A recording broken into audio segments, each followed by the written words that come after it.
Sveiki kolegos. Šiandienos mūsų tema – trikotažinės palaidinės siūlių užlaidos. Pabrėžiu, kad dabar šnekėsime apie trikotažinę palaidinę arba dar kitaip sakoma apie trikotažinę maikutę. Kai jūs siuvate iš plono trikotažo ir aišku bus visą tai siuvama overlocku, ketursiūliu, ir tada iš karto apsisprendžiam, koks yra jūsų overlocko apmėtymo plotis. Dažniausiai overlockas apmėto nuo 0,7 iki 0,8 cm pločių. Tai vadinasi arba 7 arba 8 mm.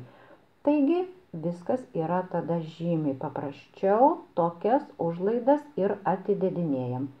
Gerbiami kolegos, prašom nedėti nei pusantro, nei centimetro, iš karto pasiruoškite tinkamai lekalus, kad jūs galėtumėte iš karto tiksliai susikirpti ir apimtis būtų tiksli.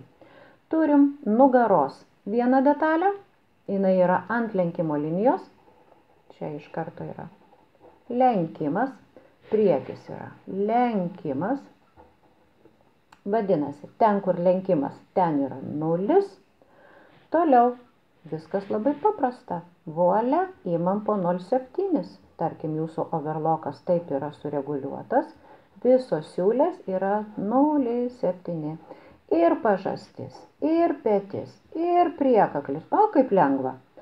Dabar toliau palenkimas, trikotažinės maikutės palenkimas, tai yra nuo 2 cm gali būti iki 3 cm, tiek jau kiek jūs ten nuspręsite. Nuo 2 iki 3 cm. Toliau rankovė. Rankovės yra 2 detalės, vadinasi rankovės galvutė, lygiai taip pat kaip ir pažastis, yra 0,7. O jeigu pas jūs yra 0,8 overlockas apmėto, tai vadinasi visos va šitos užlaidos yra irgi 0,8. Ir čia tada bus 0,8, bet kadangi čia mes jau pasimatavom, kad po 0,7, tai ir rankovė po 0,7. Šitos siūlės taip pat po 0,7, o rankovės palenkimas yra nuo 2 iki 3 cm. Va, kaip viskas paprasta. Svarbiausia, aš tikiu, kad atidėti ten tuos 7 mm yra reikalų, bet jeigu jūs norite kokybiško gaminio, vadinasi, verta pasistengti.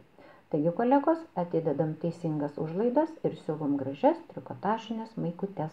Su jumis buvau aš, Ramunė Savilienė. Nepamirškit paspausti like ir iki kito karto.